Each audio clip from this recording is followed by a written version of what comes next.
예, 월요일, 화요일 날 세월호 특조위 관련 재판이 있었어요.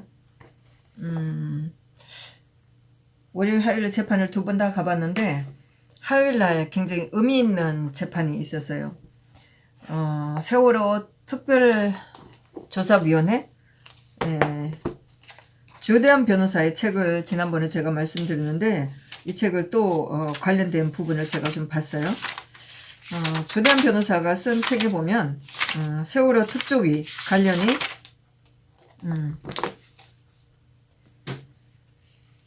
이 책에 이렇게 나왔습니다. 영혼 없는 국회의원들은 세월호 참사 관련 처분적 법률을 양산하는 위헌적 행태를 자행했다.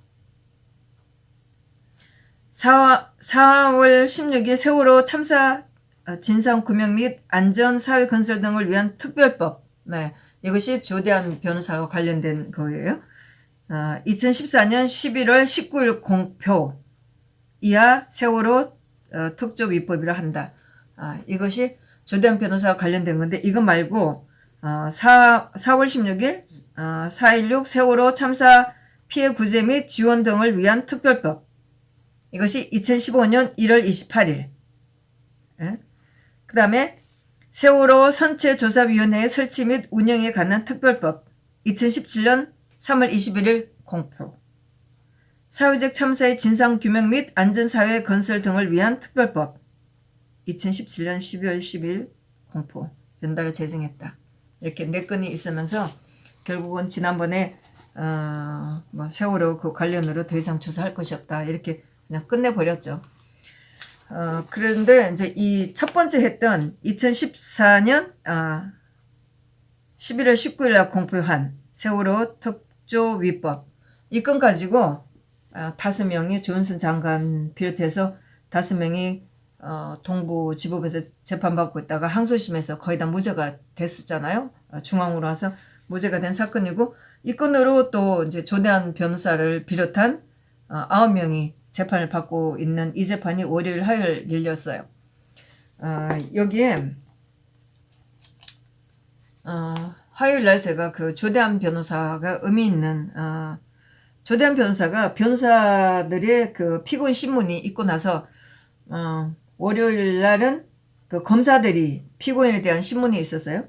그 다음에 화요일 날은 그러고 나서 월요일 날 오후부터 그 피고인들의 증인에 대한 신문이 있었고 그 다음에 화요일 날 또 이제 신문이 있었는데 조대한 변호사가 굉장히 신문할 내용이 조대한 변호사 측이 신문할 내용이 많을 것 같고 저도 한 오후에나 신문을 하지 않을까 이제 이렇게 각오를 하고 갔었는데 제가 아침에 이제 조대한 변호사한테 아침에 갔어요.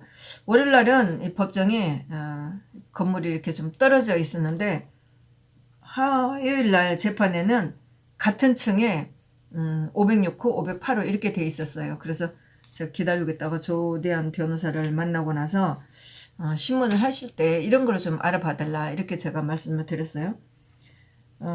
세월호 구조를 잘못했다고 하는 재판도 있었는데 거기서 거의 다 무죄가 됐잖아요. 서로 위조한 것만 공문서 허위 문서 위조했다는 것만 해서 목포 해양경찰서 경찰서장이 형을 받았고 그 다음에 그 서류를 작성한 직원이 형을 또 받았어요. 이거 외에는 세월호 구조 관련해서는 전부 다 무죄를 받았어요. 그래서 제가 조대한 변호사한테 이런 상황인데 도대체 뭐를 이 특조위에서 나온 이 사람이 더 알고 싶었겠느냐, 뭐를 더 알고 싶어서 이 조사위에서 하려고 했었나 이런 걸 좀 물어봐달라고 했는데 그래서 그날 이제 조대한 변호사가 좀 굉장히 신문을 하고 변호사가 하고 나서 다시 조대한 변호사가 점심 식사 후에 10가지 이제 신문을 한다고 그랬어요. 제가 그걸 보면서 막 눈물을 흘리면서 제가 막 옆에 있는 자파가 눈치를 챘는지 모르겠지만은 하여튼 막 제가 눈물 흘리면서 그걸 들었는데 혹시 그 기사가 나와 있나 하고 검색을 해봤더니 그날 화요일 날 기사는 안 나왔어요. 안 나오고 월요일 날 나왔는데 월요일 날 그 기사가 세월호 특조위 활동을 방해해서 청와대에서 쫓아냈다. 이런 제목으로 기사가 나왔더라고요. 엉터리예요. 제가 그거 보면서 야 진짜 아직도 이것들이 이 짓을 하고 있구나. 기자들이 제가 저장해 놓은 것 다시 소리를 좀 네. 기사 저장해 놓은 거 있는데 전 특조위 위원 이게 부위원장이에요. 이현이라는 부위원장이 나왔는데 원래가 이게 조대한 변호사가 하던 자리인데 조대한 변호사가 자기가 역할을 할 수 없다고 해서 그걸 그만두고 나서 이 사람이 조대한 변호사 다음으로 들어간 사람인데 이 사람도 중간에서 일을 제대로 안 돼갖고 일을 못한 게 있어요. 그랬는데 전체적으로 특조위 활동을 청와대에서 방해했다. 그래서 이 사람이 그만뒀다. 전 특조위원 박근혜 7시간 조사 고소하자 청와대 사퇴 요구. 이거 틀린 거거든요. 이게 검사의 주장이에요. 검사의 주장만 듣고 기자들이 다 나갔거든요. 소법정에서 했어요. 본법정에서 저는 거기에 기자가 몇 명이 들어간지 몰랐는데 화요일 날 같은 층에 506호, 508호에 있었는데 또 뭐 만나는 여자애가 얘기를 하더라고요. 저쪽 방에는 기자 한 사람만 들어갔다 이렇게 얘기를 해요. 월요일날 들어갔을 때 제가 방청 법정에 들어갔을 때 기자들이 한 15명 정도 됐었을 거예요. 그러다가 점심시간에 지나고 나니까 오후 재판에 3명이 들어왔어요. 방청 법정에 3명 들어왔고 그러고 있다가 한 4시 이렇게 뭐 중간에 휴식 시간이 있었나 이럴 때 그냥 다 빠져나갔어요. 없었어요.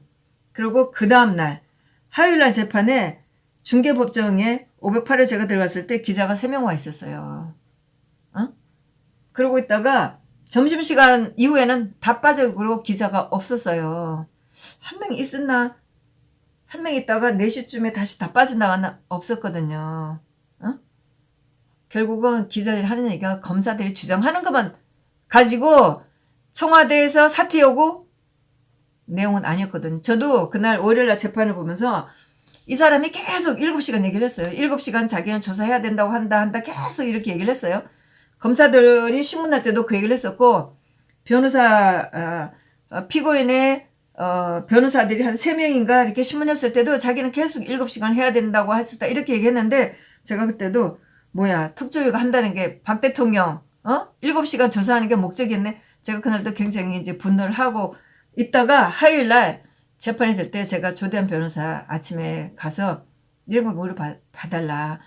도대체가 8시 48분에 세월호 사고가 났다는 게 보도가 된 것이 48분에 47분에 세월호가 기울어져서 빠지고 있다. 이렇게 해서 그 시간에 사고가 났다는 것이 보도가 됐고 그 다음에 10시 반 돼서는 거의 다 손 쓸 수가 없는 이런 상황이 됐는데 도대체 대통령이 뭘 할 수 있다고 해서 박 대통령이 7시간을 따지겠다고 하는 건지 물어봐 달라. 제가 이렇게 얘기를 했는데 제가 좀 주제 넘은 짓이었겠죠. 조대한 변호사도 알고 있습니다. 이렇게 얘기했고 제가 지난번에 보여드렸던 남들길 남들길 이 책을 다시 읽어봐도 이 책에 다 있더라고요. 조대한 변호사가 그날 신문한 거 다 있더라고요. 거의 다가 그런 주장들이. 하여튼 그랬는데 화요일날 재판에서도 계속 이제 변호사들이 물었어요. 근데 월요일 날은 제가 이제 그 증인으로 나온 이 사람을 조금 오해를 했어요. 이 사람이 계속 이제 7시간 하면서 자기 주장을 했다고 생각을 했고 이랬는데 화요일날 보니까 이 사람도 결국 피해자였어요. 거기에 지금 이석채라는 위원장이 이석채였고 이 사람이 지금 헌법재판관으로 가 있다가 지금 사법농단이라고 해서 탄핵 재판을 받고 있는 임성근 변호사 이분을 탄핵하겠다고 해서 지금 헌재에서 재판을 하겠다는 거잖아요. 그랬는데 이 사람이 이석채가 위원장으로 돼 있었어요. 그랬는데 그 조대한 변호사의 책을 봐도 그렇고 재판 내용을 들어보면 실제로 이 사람들이 특조위 활동이라고 하면서 활동한 게 없어요. 결국은 이 책에도 보면은 이 특조위라고 짜놓고 나서 활동도 제대로 하기 전에 임원을 거기에 대한 그 구성도 제대로 해놓기 전에 계속 그 예산과 임원, 인원 이것만 갖고 지금 계속 정부하고 대립각을 세우고 일을 안 했고 화요일날 재판에서도 그런 얘기가 나왔어요. 결국은 판사도 신문을 하다가 자기가 변호사들이 하는 신문을 듣고 있다가 이 사람도 그 증인한테 다시 확인했어요. 그러니까 뭐 그때까지 해놓은 일이 아무것도 없었네요. 판사도 그 얘기를 했을 정도예요. 아무것도 하지 않고 계속 이 특조위에서 계속 대립각만 세우고 있었고 결국은 이 사람도 자기가 일을 할 수가 없었어요. 그래서 예산이나 뭐 조대한 변호사도 그랬지만 예산이나 인원 가지고 계속 이 특조위 이석채가 나가서 하는 거는 전부 다 뭐 세월호 가족들하고 시위 어떤 밖에 나가서 계속 그런 뭐 하여튼 그 세월호 가족들하고 딴 일만 투쟁을 부추기는 그런 일만 해와갖고 실질적으로 이 위원회에서 할 일을 하지 않았던 거예요. 그래서 이 사람은 이제 뭐 이 세월호 특조위에서 조사하는 거는 박 대통령이 7시간을 조사해야 되겠다. 이렇게 하니까 해수부 측에서 이제 이 위원이 되도록 해줘야 되는데 이게 공표는 이게 11월 달에 했다고 해도 11월 19일 날 공표를 했다고 해도 이걸 하면은 이 위원회가 되도록 임원도 구성하고 예산도 짜주고 확정을 해와야 될 텐데 확정도 하기 전에 계속 예산 타령만 하고 임원 누구누구를 해달라 하고 실제로 그리고 공무원들로 해야 될 것을 이석채가 전부 다 그 좌파들로 했어요. 뭐 좌파들해봤자 세월호 관련 그런 사람들이겠죠. 그래서 조대한 변호사가 부위원장으로 들어갔어요. 부위원장 들어가서 여기는 세 사람을 도저히 안 되겠다고 뺐어요. 예. 이렇게 하고 이제 나머지 120명인가 인원을 채워야 되는데 이거를 전부 다 이석채가 자기가 원하는 사람을 채우려고 한 것이 이제 일이 좀 진행이 안 됐었어요. 그러면서 이 세월호 특조위에서는 박 대통령 7시간을 조사해야 되겠다. 그러니까 이제 해수부에서는 뭐 다른 일도 이제 뭐 해야 될지 이런 거 다 넣고 했는데 이런 게 정리가 제대로 안 돼서 시간을 질질 끌다가 뭐 조대한 변호사는 그만두고 그다음에 이현 이 사람 부위원장으로 왔던 사람 사무처장으로 일을 하면서 사무처장을 하면서 예산도 만지고 예산을 짜서 집행하고 하는 건데 이제 이런 권한을 가지고 있는 사람인데 이 사람도 일을 제대로 못한 건데 결국은 자기네 내부에서 일을 못한 거였었어요. 화요일날 보니까 자기들끼리 못하게 된 거예요. 물론 이 사람은 뭐 좌파 쪽, 민변 쪽 출신이었어요. 이 사람도 변호사예요. 중간에 이제 변호사가 신문하면서 뭐 증인도 변호사니까 잘 아실 테지만 이 사람이 좀 말을 좀 다르게 하니까 우리가 묻는 것만 대답을 해주면 좀 진행이 좀 빠르겠다 이렇게 얘기를 했어요. 화요일날 재판을 이 사람이 신문 당하를 보니까 이 사람이 이제 좀 쫓기는 그런 분위기였었어요. 결국은 이 사람도 이석채나 다른 그 세월호 쪽에서 온 사람들이 계속 일은 안 하고 물고 늘어지는 일만 일을 한 거예요.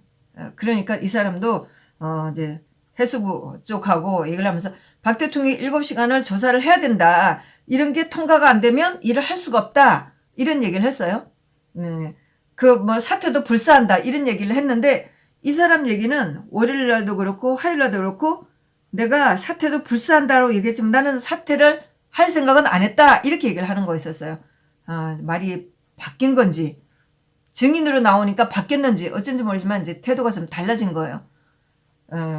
이 사람 얘기는 나는 그만둔다고 한 적은 없고 그랬는데 그거를 받아들였다. 그렇게 했는데 뭐 여기서는 분위기를 보면 이 사람이 이제 여기서 특조위에서도 일을 제대로 못하고 그러니까 이 사람한테 법률구조공단에 가서 일을 하라 이제 이런 청와대에서 제가 직접적으로 온 건 아닌데 이 사람은 중간에 이제 조윤선 장관이나 해수부 장관 측에서 이런 얘기를 하니까 그거를 청와대에서 왔다. 나는 이렇게 받아들였다. 이렇게 얘기하는 거예요. 뭐 이거는 개인적인 거죠. 확실하게 이게 확인된 게 아니고 자기 생각을 가지고 결국 이렇게 된 건데 그런 거는 뭐 인정이 안 되는 거겠죠. 자기 생각을 가지고 이렇게 한 것은. 그래서 자기는 청와대에서 그렇게 한 거라고 생각을 했다. 청와대에서 나를 법률구조공단으로 여기서도 보면은 월요일날 나온 재판에서도 특조위원 박근혜 7시간 조사 고소하자 청와대 사퇴 요구 이렇게 하면서 네. 자, 이거 여기서 보면 검찰은 피고인들이 청와대와 정부의 반대 방침에도 이 변호사가 증인으로 나온 사람이야. 세월호 참사 당일 대통령 7시간 행적조사가 필요하다는 입장을 유지하자 사퇴를 압박하고 종용했다고 의심한다. 이건 아니거든요. 이거를 이런 게 조사가 되지 않으면 사퇴도 사퇴도 불사하겠다 이런 얘기는 했지만은 이거를 압박하고 종용했다 이렇게는 나오진 않았었어요. 그리고 해수부 김영석 장관도 자기가 하는 말을 듣고 뭐 호의적으로 생각했다 이렇게 했지 막 대립각을 세우고 있다 이런 얘기는 안 나왔었고 다른 변호사들이 물었을 때도 뭐 그런 거 가지고 뭐 다퉜다 이런 얘기는 안 나왔었어요. 예. 그리고 또 여기 보면은 여기서 이 변호사 특히 증인 대체로 검찰의 공소 사실과 부합하는 취지로 법정에서 진술을 했다. 이 사람이 가지고 물론 이거 가지고 특조위 방해했다고 검찰이 기소했다면 이렇게 하지만은 변호사들이 물었을 때는 이 사람이 답변이 좀 궁색한 면이 있었거든요. 예. 여기서 우선 2015년 8월 특조위 부위원장으로 선출된 이후 김영석 당시 해양수산부 차관을 만난 자리에서 박 전 대통령 행정조사 필요한 입장을 밝혔다고 말했다. 물론 이 사람들은 계속 주장을 했죠. 특조위에서는 박 대통령 7시간을 조사해야 된다고 했죠. 예. 그리고 이 사람은 내가 세월호 문제가 나올 때마다 박근혜 전 대통령 7시간 조사에 관한 부분이었고 당연히 이 부분에 대한 조사로 특조위 활동으로 마무리되어야 한다는 입장이었다. 대통령 7시간 조사하겠다고 말한 것은 기억이 난다. 이렇게 얘기를 했어요. 네, 계속 이 사람은 이렇게 주장했고 뭐 다른 건도 있어요. 근데 이런 게 통과되지 않으면 세월호 특별위원회에 있는 사람이 조사 특별위에 있는 사람이 그게 통과 안 되면 우리가 사퇴를 하겠다. 근데 이 사람도 우리가 사퇴하겠다고 말은 했지만은 내가 사퇴를 하겠다고 나는 말한 적이 없다. 계속 이렇게 얘기를 했어요. 네, 월요일 날도 그렇고 화요일 날도 그렇고. 네. 여기 기사에 보면은 여당 추천위원들이 사퇴 의사를 다른 여당 추천위원들이 사퇴 의사를 밝혔음에도 이 변호사는 쉽게 입장을 바꾸지 않자 청와대 정부는 압박 수위를 더욱 높였고 이거는 아니거든요. 이거는 기자가 완전히 검찰들의 주장을 쓴 거예요. 해수부 공문을 하여금 이 변호사 동양 문건을 작성하게 하기도 했다. 이런 얘기는 나오지는 않았었어요. 네. 그러면서 이 변호사에 대해 BIP 박 대통령 행정조사의 무대책 대응, 유기적 협력 미흡, 상당히 정치적이고 적극성 부족, 개인적 능력 보여주기 추중 등으로 부정적으로 평가한 내용이 기재됐다. 그랬는데 이거는 다분히 사실 이 사람이 특조위 자체에서도 자기네 의견이 달라져 갖고 이 사람이 영향력을 제대로 할 수가 없었던 거는 있었어요. 근데 요거는 제가 잘 모르겠어요. 이게 해수부에서 이 문구를 작성해서 이 사람을 음해를 했는지는 그거는 제가 잘 모르겠어요. 근데 이렇게 했어요.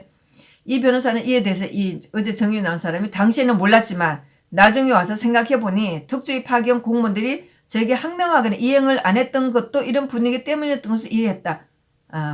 이랬는데 이 사람이 공무원들이 특조위 파견 공무원들이 저에게 항명하거나 이행을 안 했던 것도 이런 분위기였던 것을 이해했다. 요거는 뭐 이 사람의 이제 생각일 수는 있는데 대체로 이제 분위기를 보면은 특조위의 의견 자체가 수렴이 안 된 거예요. 그래서 해수부 공무원들이나 이 특조위 활동을 지원하려고 했던 공무원들이 일을 진행할 수가 없었던 것이 뭐 재판에서 나온 얘기거든요. 이거는 기자가 이렇게 쓴 거는 굉장히 어폐가 있는 그런 내용이었었어요. 하여튼 뭐 이런 8일날 나온 기사는 이거는 엉터리라고 제가 말씀을 드리겠어요. 그렇게 해서 이제 화요일날 조대한 변호사가 신문을 했고 그거는 제가 뭐 노트에 써놓게 되는데 그 내용까지 하면 굉장히 길어지니까 조대한 변호사가 한 얘기를 제가 노트에 잠깐 정리를 했습니다. 조대한 변호사가 신문을 하면서 이렇게 얘기를 했어요. 특조위에서 세월호 특조위에서 세월호 노란 리본 있잖아요. 그 전에 조대한 변호사가 제가 아침에 이제 만났을 때 광화문에서 이 사람들이 또 무슨 시위를 했었나 봐요. 뭐 기자회견 했는데 우리가 청와대에서 할 때는 5명 엄격하게 제안을 했었잖아요. 근데 이 사람들은 몰려다니면서 꽤 많았었어요. 그리고 광화문 쪽에서도 이렇게 집회를 하면서 몰려다니는 게 있었어요. 예. 우리하고 전혀 다르게 자기네들은 얼마든지 숫자를 늘려가고서 했던 그런 것을 조대한 변호사가 저한테 보여주기도 했었어요. 네. 그러면서 이제 신문을 하면서 세월호 마크 이따만한 거. 네. 아, 요거는 아니고 이거는 너 강화문에 이 사람들 집회했을 때 시위를 했을 때 그런 거고 조대한 변호사가 PT로 보여주는데 방청 그 중개법정에서는 PT의 내용이 거의 보이지 않아요. 컴퓨터 2대가 이만한 게 있는데 2대가 있는데 뭐 그 내용이 잘 보이지도 않고 뭐 그 본법정에서는 뭐 그 스크린이 있는데 그걸 본다면 알 수 있지만은 중개법정에서는 전혀 뭐 그런 스크린이 하얗게 보이기 때문에 알 수가 없어요. 어쨌든 그 노란 리본을 보여주면서 세월호 마크를 보여주면서 세월호 특조위 마크 엠블럼 이거 알고 있는가 물었어요. 예, 그 뭐 당연히 이 사람은 알고 있죠. 그러면서 이제 조대한 변호사 이것을 누가 사용했고 누가 기억해서 이걸 사용해냈나 이제 물었어요. 근데 이 사람 하는 얘기가 이걸 외부 용역에 맡겨서 했다. 물론 뭐 기본적인 답이겠죠. 조대한 변호사가 물었어요. 이 여기에 대해서 결제를 했냐고 물었어요. 이건 어떻게 사용해야 되고 이거 이렇게 하도록 한 것에 대해서 누가 비용 결제하도록 했나 했더니 자기가 그거를 결제했는지는 기억이 안 난다. 처음부터 표시가 나잖아요. 이 사람이 부위원장하고 물론 조대한 변호사도 부위원장이고 사무처장 하면서 전혀 자기가 일을 할 수 없고 그래서 도저히 이런 데서는 내가 일하다가는 의미가 없겠다 해서 조대한 변호사가 그만두고 나온 자리에 이제 이 사람이 간 거예요. 민변에 있던 이 변호사가 들어간 건데 처음부터 이 사람들은 결제를 했는지 기억 나지 않는다. 이런 식이에요. 거의 이석철가 전행을 했어요. 예.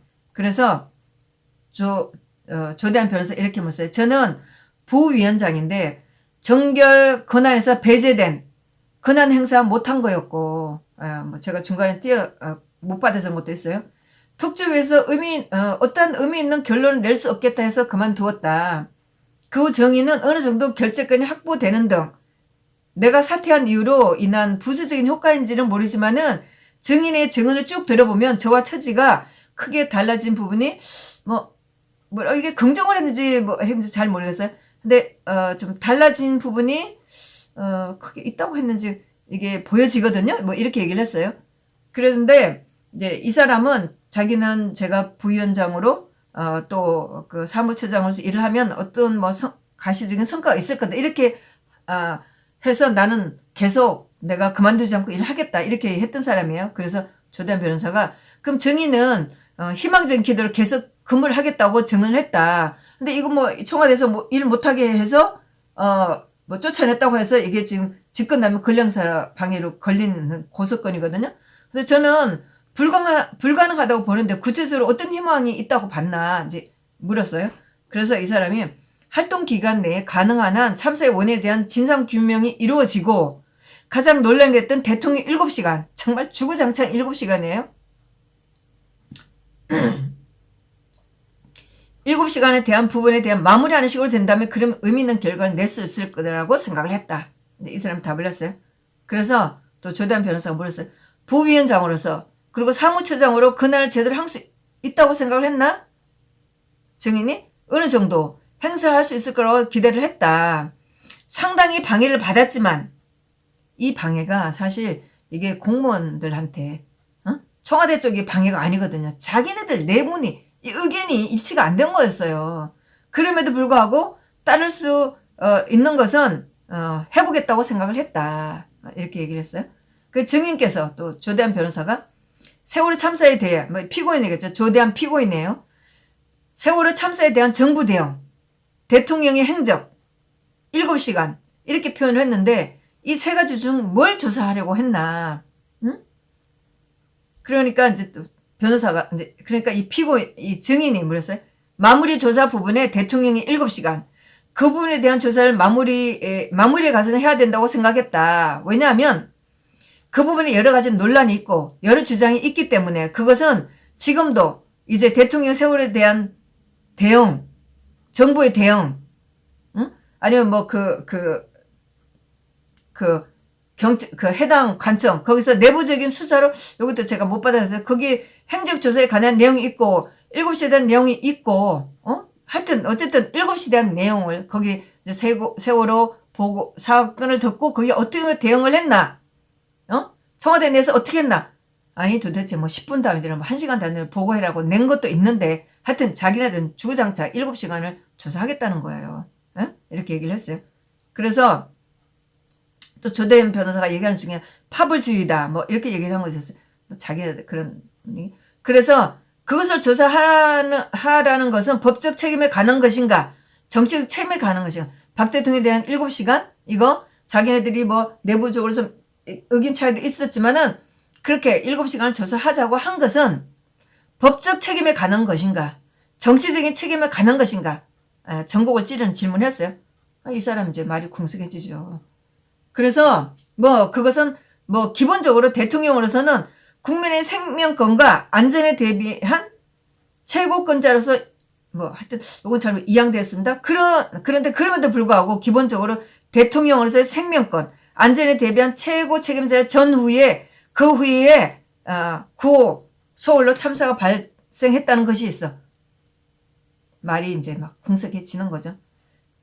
그 당시에 의혹 제기가 있어서 조사하려고 했다. 조사하려고 했다는 것을 나는 이해를 했다. 부위원장으로서 그 의혹에 대해서 조사를 하려고 했다고 저는 이해를 한다.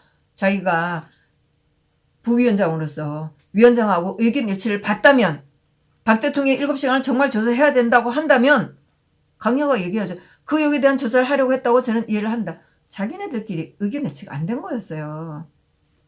그래서 조대한 변호사가 다시 증인의 취지는 법적인 책임이 아니다 라고 하더라도 정치적 책임에 대한 것을 난 이해를 하는데 그런가? 다시 물었어요. 이 사람이 변호사예요. 변호사라도 알 거예요.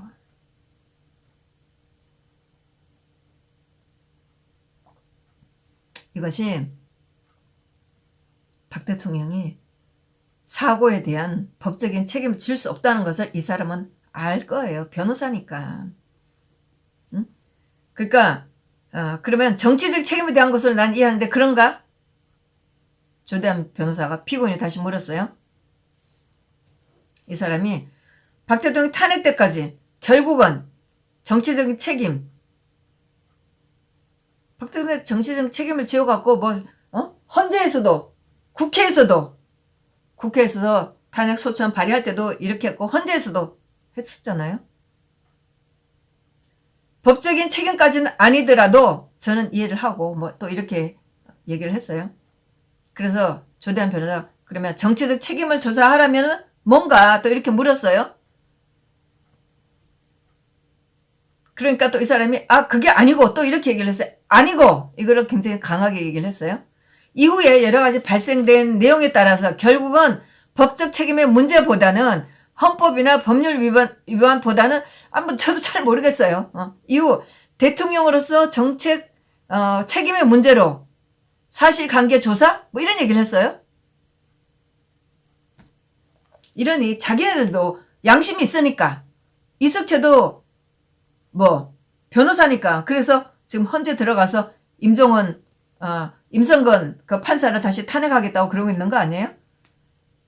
자기네들도 변호사니까 법적인 거는 알겠죠. 정치적으로 몰고 가갖고 박 대통령을 뭐 특히 이석채 같은 사람 계속 세월호 가족들하고 만나고 밖에 다니면서 그 사람들 부추겨가면서 시위를 하고 행동을 하고 결국은 박 대통령을 쫓아내는 그 계기까지 됐잖아요. 이 사람이 대통령으로서 정책 책임의 문제로 사실관계를 조사를 하겠다고. 그러기 위해서는 그 부분에 대한 여러 가지 사실관계 조사나 이런 것들이 필요할 수 있겠다라는 생각.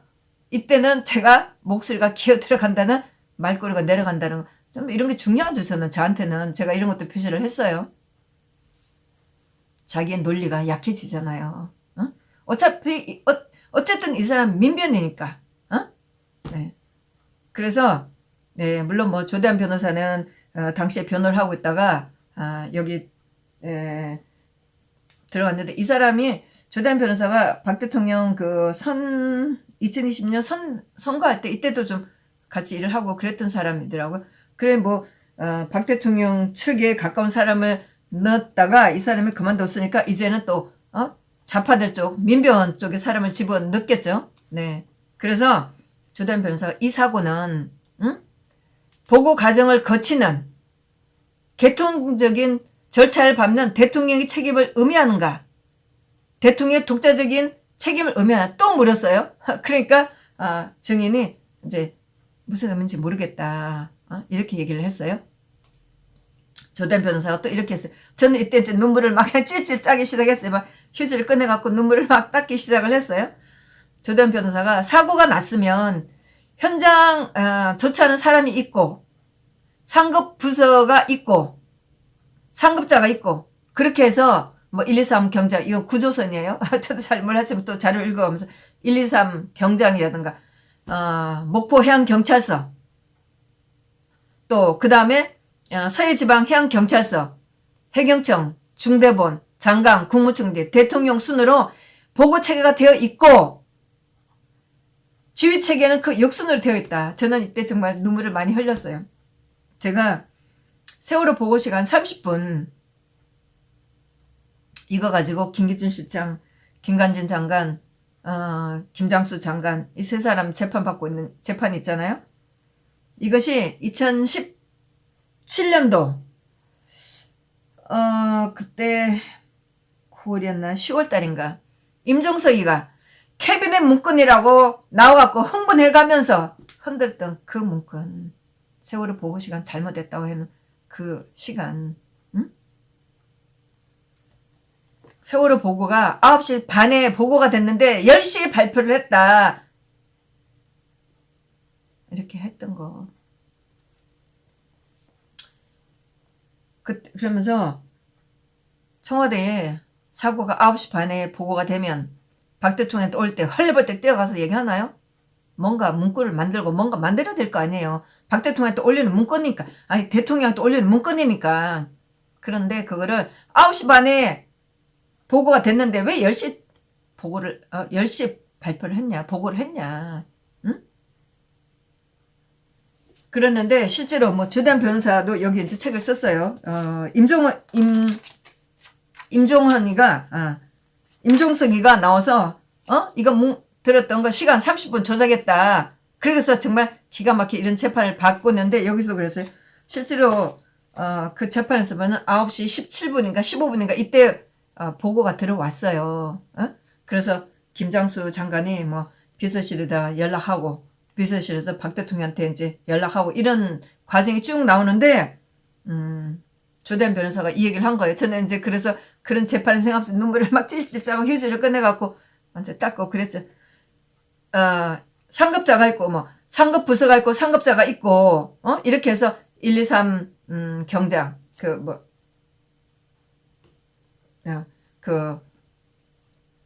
구조선 그 다음에 여기서 목포 해양경찰서 그러니까 이제 1, 2, 3 경장이 아니면은 침몰해가는 바에서 목포 해양경찰서로 보고서가 들어왔어요. 여기서 이제 목포 해양경찰서, 서해지방경찰서, 해경청 여기 있는 사람들 11명이 지난번에 재판받는데 전부 다 무죄가 됐잖아요.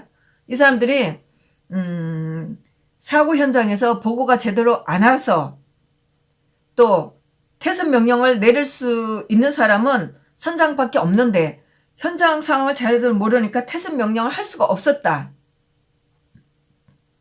그리고 퇴선 명령을 내릴 수 있는 사람은 선장인데요. 선장이 미리 빠져나갔잖아요. 빤스바람을 나간 걸 다 알고 있잖아요. 그런데 판사가 판결을 잘했죠. 뭐 무죄로 때렸으니까 설사 퇴선하라는 명령을 내렸어도 선장이 없는 상태에서 이 명령이 지켜질 수 있는지도 확인할 수 없다. 이렇게 다 무죄를 때렸어요. 그래서 그런 상황을 제가 기억하고 있는데 조대한 변호사가 여기서 1, 2, 3 경장 그 다음에 해양 목포 경찰서 서해지방 해양경찰서 해경청 중대본 장관 국무총리 여기는 뭐 안보실장 이렇게 있겠죠. 대통령 국무총리는 아니고 안보실장 청와대로 갔기 때문에 안보실장이라고 해야 되겠죠. 그 다음에 대통령 순으로 보고체계가 되어 있고 그 지휘체계는 그 역순으로 되어 있다. 이런 상황인데 불구하고 이걸 가지고 박 대통령한테 보고가 됐니 안 됐니 시간이 어쩌니 저쩌니 기가 막힌 상황이죠. 이거 가지고 대통령 탄핵까지. 그래서 조대한 변호사 계속 이러한 연속선에서 대통령의 책임이 이냐 아니냐, 대통령이니까 무조건 책임져야 된다는 건가, 이렇게 몰아붙였어요. 증인이 공색하죠. 어? 그랬더니 이 사람이 그건 아니다. 물론 보고 책임이 구조 책임은 당연히 현장 책임자가 져야, 자기네도 알고 있으면서 이렇게 박 대통령을 몰아간 거예요. 대통령이 질 수 있는 상황은 아닌데 뭐 대응 조치에 있어 기본적으로 그 당시에 컨트롤 타워가 누구냐 얘기할 때는 결국 대통령이 엄청난 참사에 대해 뭔가 대응을 했어야 되는 거 아니냐. 지휘관들 제대로 뭐 문제 제기로 필요하다는 생각을 가지고 있다 또 뭐 이렇게 얘기했는데 결국은 또 박 대통령의 책임, 박 대통령 7시간 이렇게 몰고 가는 거예요. 굉장히 공색하죠, 이 사람도 말하는 것도. 물론 자기네가 7시간을 조사해야 된다고 하는데 따지고 들어가면은 말 못하는 거죠. 다음에는 언젠가는 이석채를 불러내야 돼요. 어? 제가 이 재판 작년에 이 재판 올 초에 이 재판 있다는 걸 얘기 듣고 제가 주단 변호사한테 이 얘기 듣고 그럼 당연히 이석채를 불러야 되겠나요? 제가 그랬어요. 당연히 불러야죠. 어? 그래서 조단 변호사가 이 사람이 이렇게 버벅대고 오니까 조단 변호사 증인의 말을 취지를 잘 이해를 못하겠지만 그냥 넘어가겠다. 뭐 따져봤자 그렇죠. 결국은 박 대통령한테 법적인 책임을 물을 수 없지만 정치적인 책임을 묻는데 또 이제 물었어요. 질서가 있고 위계 체제가 있는데 박 대통령이 물어야 될 거지. 버벅대면서 말 못하잖아요. 그냥 넘어갈게. 예. 그랬어요. 그래서 조단 변호사가 계속 피고인이 그랬어요. 증인은 청와대 조직이나 부서에 대해서 아실 건데 뭐 청와대하고 뭐 계속 뭐 그 장관들하고 이렇게 관련된 사람들 일을 했으니까 청와대 물적시설, 인적시설, 현장 상황을 실시간 파악하고 실시간 현장에 관한 실시간 현장의 이해에 관한 그런 인적 물적 구조를 갖췄다 생각하나. 이때도 제가 많이 좀 울었어요. 휴지를 꺼내고 훌쩍훌쩍 됐었어요. 박 대통령이 구조 책임자예요. 사건 들으면 미친 듯이 뛰쳐나가서 구해라고 소리쳐야 돼요. 박 대통령 머리 하는데 몇 시간 걸렸다고요? 박 대통령 머리에 풀어 헤치고 나가서 빨리 구하라고 하면은 달라져요? 9시 반 10시에 벌써 사고 상황 끝났어요. 113정이든 누구든 가든 구할 수, 113정이 구한다고 한들 몇 명이나 구했겠어요. 300명이 죽었다고 해서, 물론 여기 보면 170명이 생존자가 있다고 해요. 조대한 변호사의 책임은 구제된 사람이 생존한 사람이 170명 있으니까 이 사람들 조사를 해서 좀 더 사실을 밝힐 수 있는데 그런 거 하나도 안 했다고 그랬어요. 응? 그랬더니 증인이 현장 구조에 대한 책임이 아니라 뭐라고 했어요? 라고 생각한다. 이렇게 얘기를 했어요. 그러나 그 보고의 시점이 그 당시 뉴스에 보도가 나오고 9시 반인가 그런데 10시에 보고를 하고 임종서가 똑같은 얘기를 하는 거예요.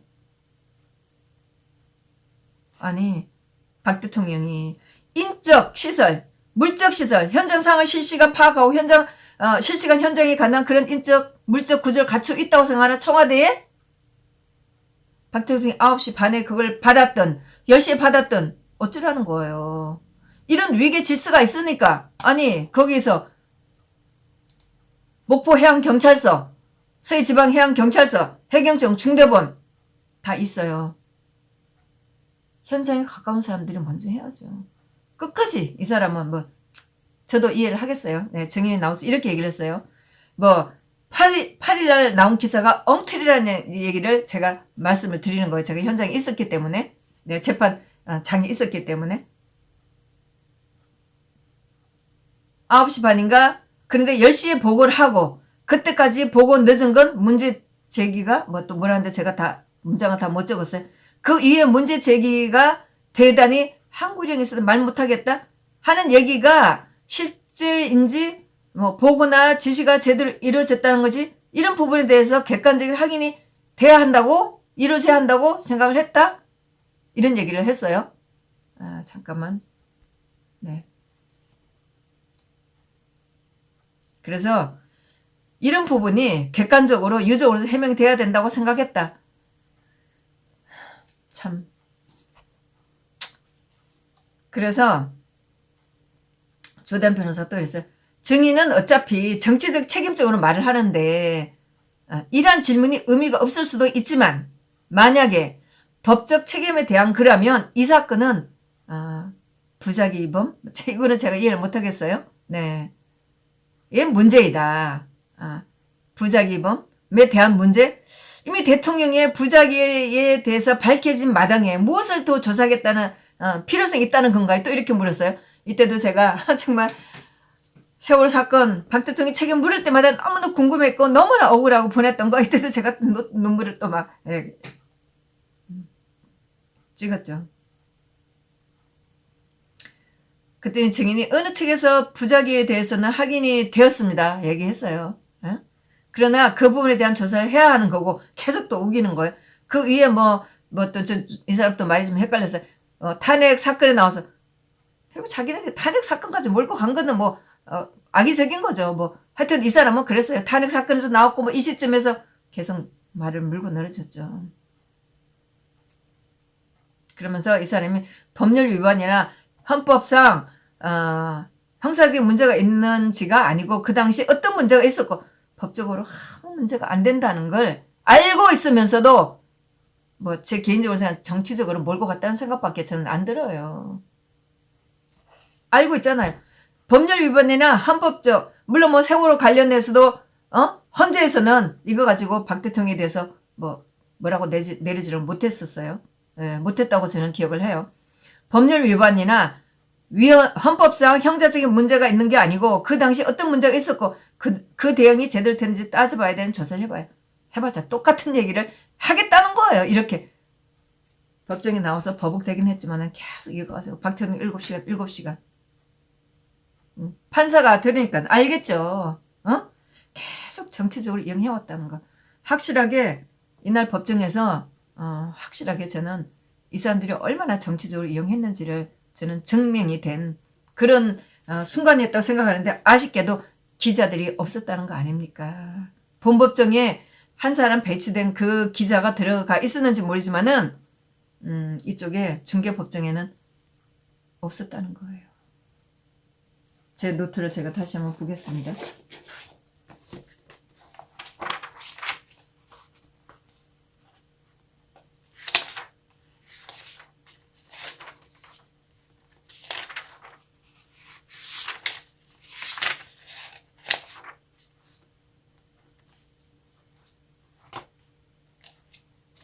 이때가 오후 점심시간 바로 이후였으니까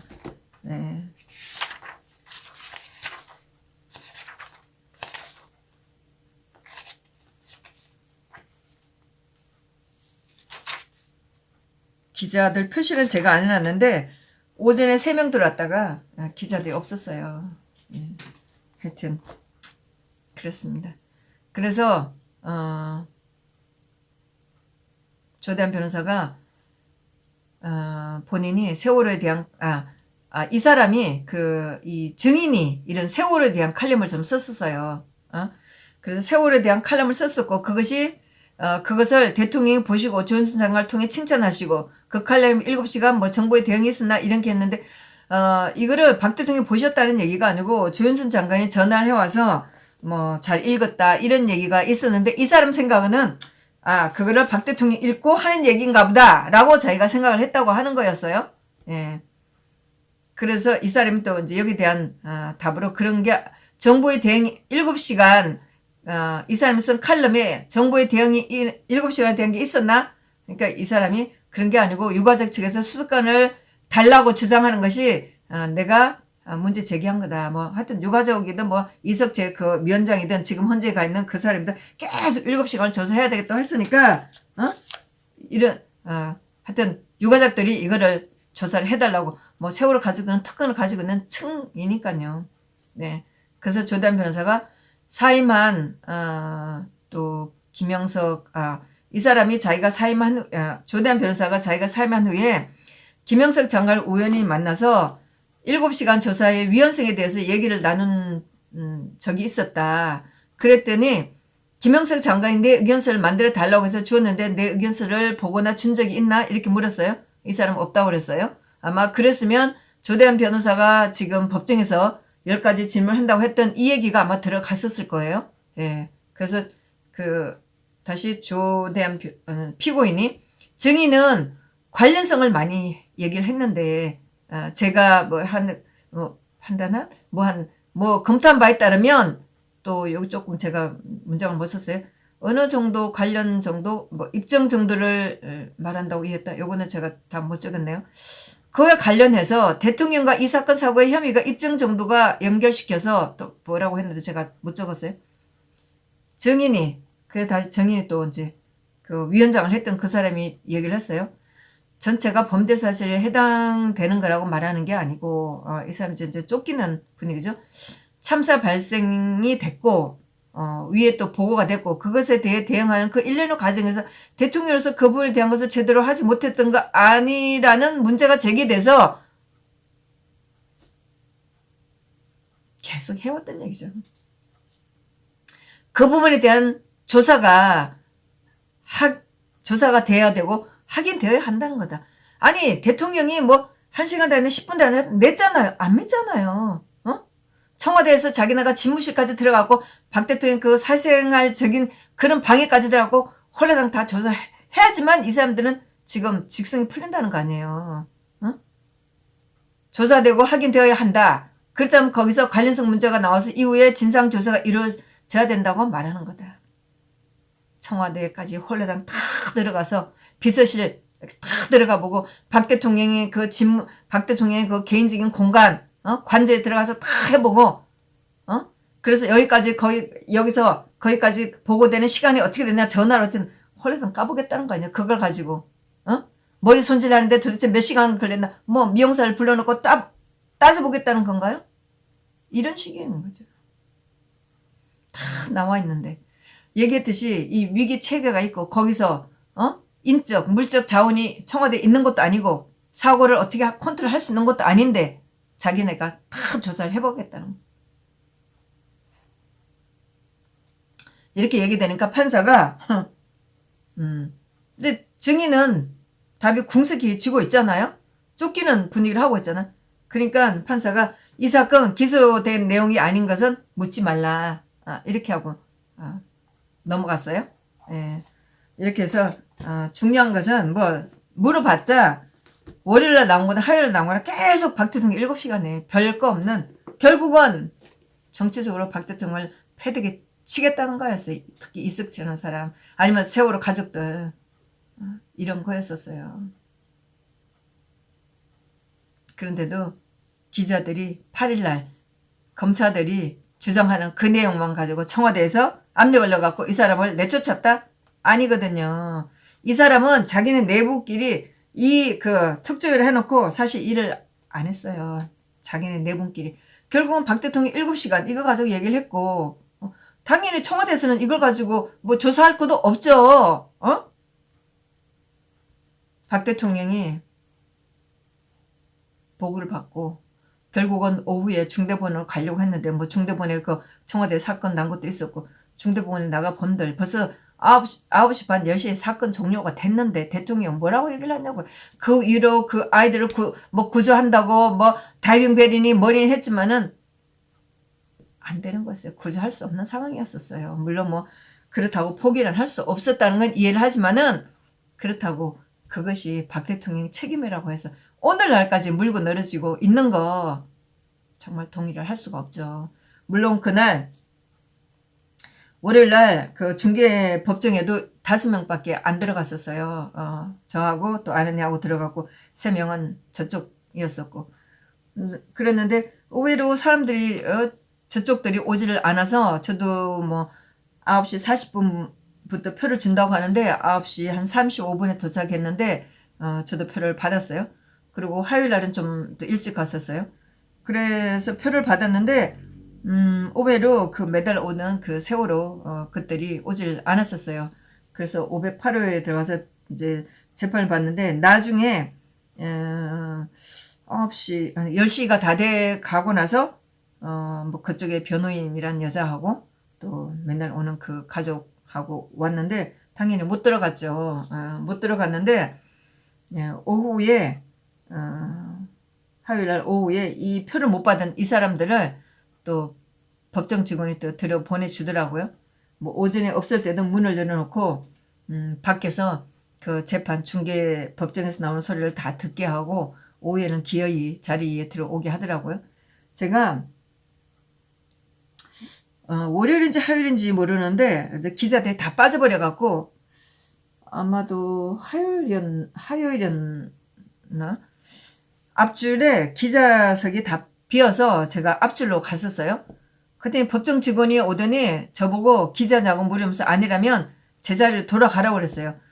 그 컴퓨터 모니터를 좀 보려고 제가 앞으로 나갔었거든요. 그랬더니 뒤로 가라고 그래서 제가 뒤로 갔었어요. 그랬는데 그 법정 직원이 표가 없는 세월호 가족들 변호사라고 들여보낸 정도예요. 이렇게 세월호 가족들은 어디 가나 특별 대우를 받고 있답니다. 네. 하여튼 이제 앞으로 계속 또 그 세월호 관련 증인들이 나올 거고 당연히 이석채 세월호 특별조사위원회 위원장으로 있었던 이석채가 증인으로 나와야죠. 제가 조대한 변호사한테 굉장히 안타까워서 이 재판에 대해서 얘기를 하고 그랬을 때 조대한 변호사가 당연히 그 제가 지난번에 그 박 대통령 대법원에서 선고 이거를 내리지 않고 또 세월호 사건으로 뭔가 엮지 않을까 걱정을 많이 했는데 조대한 변호사가 결코 그렇게 할 수 없다고 얘기를 했었어요. 박 대통령한테 법적인 책임을 물을 수 없다 했는데 월요일 화요일 재판을 보고 또 조대한 변호사 책을 좀 다시 보고 그렇게 했더니 조대한 변호사는 이 책에서도 정말 또 법정에서도 당연히 박 대통령한테 법적인 책임을 물을 수 없다라는 굉장히 강한 신념을 가지고 재판을 받고 있는 걸 보고 굉장히 고맙다는 생각을 했습니다. 사실 제가 이제 접근했을 때는 세월호 구조를 잘못했다는 거 이거를 조금 더 큰 비중을 두고 들어갔는데 그 재판은 뭐 굉장히 간단하게 끝났어요. 몇 번 안 하고 선고가 됐으니까요. 그런데 또 세월호 특별조사 뭐 방해했다고 하는 거 뭐 이거는 뭐 검찰들이 주장하는 내용이니까 그 재판을 들어가서 보니까 이제 이게 세월호 가지고 논란은 이게 마지막이 되겠다. 그렇게 하면서 증인이 나와서 하는 걸 보니까 이 재판도 중요하겠다. 박 대통령 사건에 있어서는 그런 생각을 했습니다. 그래서 다음 주에 아마 또 4월 7일인가 재판 날짜가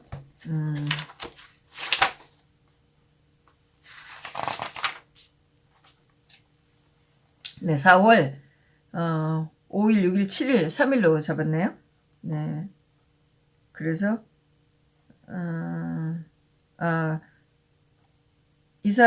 여기에 또 이제 재판이 있고, 그 다음에 4월 26일, 증인들 나오는 일정을 좀 잡았네요. 그래서 다음 일정은 4월 5일, 6일, 7일. 네, 이렇게 재판을, 일정을 잡았습니다. 하여튼, 뭐, 다른 딴짓도 재판장에 들어가서도 뭐 딴 일을 많이 하는데 중간중간에 좀 중요하다는 재판은 또 중요하다는 내용이 오면은 또 가능하면 제대로 적어서 알려드리도록 하겠습니다. 하여튼 이번 이 세월호 특조위 조사 관련 이것만 끝나면 이제 이 지긋지긋한 세월호 관련 재판들은 모두 끝나게 될 것 같고 박 대통령에 대해서도 이 건은 완전히 끝날 것 같아서 기대를 가지고 보도록 하겠습니다. 네, 감사합니다.